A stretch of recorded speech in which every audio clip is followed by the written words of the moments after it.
নমস্কার, আপনি এখন আসুন।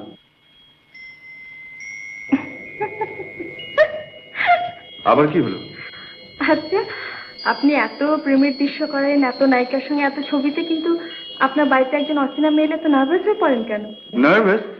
নার্ভাসই তো। সংযত। আজ ওল্ড গপ্প চ্যানেলের মাধ্যমে আপনাদের সামনে তুলে ধরব মহানায়ক উত্তম কুমারের সঙ্গে অভিনয় করা এক অভিনেত্রীর জীবন কাহিনী। যদিও তাকে সেভাবে কেউ মনে রাখেনি। তিনি সুমিতা সান্যাল। 60 এবং 70-এর দশকে পরপর কিছু বাংলা চলচ্চিত্রে কাজ করেছিলেন। থাকছে এই অভিনেত্রীর কিছু অজানা তথ্য। ভিডিওটি শেষ পর্যন্ত দেখার অনুরোধ রইল।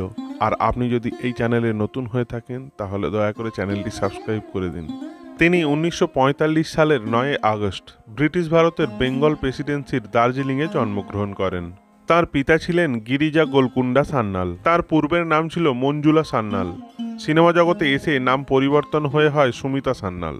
তিনি পড়াশোনার পাঠ শেষ করে অগ্রদূত পরিচালিত খোকাবাবুর প্রত্যাবর্তন চলচ্চিত্রে উত্তম কুমারের বিপরীতে অভিনয়ের মাধ্যমে সিনেমা জগতে আত্মপ্রকাশ করেন। পরিচালক বিভূতি লাহা খোকাবাবুর প্রত্যাবর্তন চলচ্চিত্রের জন্য তার নাম রেখেছিলেন সুচরিতা।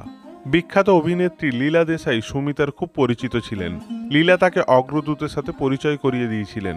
খোকাবাবুর প্রত্যাবর্তনের সুযোগ পাওয়ার পর তিনি দিলীপ কুমারের বিপরীতে সাগিনা মাহাতো চলচ্চিত্রে অভিনয় করেছিলেন।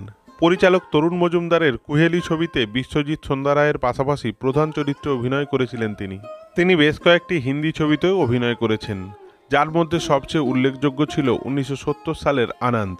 এই ছবিটিতে অমিতাভ বচ্চনের বিপরীতে তিনি অভিনয় করেছেন। তিনি টেলিভিশন, সিরিয়াল, পেশাদার মঞ্চ এবং গ্রুপ থিয়েটার রাঙা সভায় অভিনয় করেছিলেন। তিনি বিখ্যাত পরিচালক ঋষিকেশ মুখোপাধ্যায়ের গুড্ডি, আনন্দ এবং আশীর্বাদের মতো চলচ্চিত্রে অভিনয় করেছিলেন। ব্যক্তিগত জীবনে অভিনেত্রী সুমিতা সান্যাল চলচ্চিত্র সম্পাদক সুবোধ রায়কে বিয়ে করেছিলেন। তাদের একটি সন্তানও রয়েছে।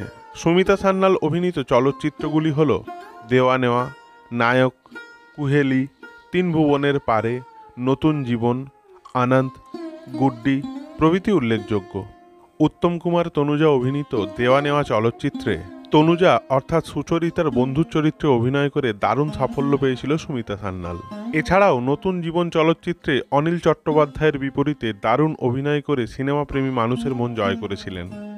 অভিনেত্রী সুমিতা সান্যাল 9 জুলাই 2017 সালে 71 বছর বয়সে কলকাতায় মারা যান। এই অভিনেত্রীকে কেউ মনে রাখেনি, কোনো সম্মানও পাননি তিনি। সিনেমা জগৎ তাকে সেভাবে মর্যাদাও দেননি কোনোদিন। ওল্ড গপ্প চ্যানেলের এই ছোট্ট ভিডিওর মাধ্যমে শ্রদ্ধা জানাই এই অভিনেত্রীকে।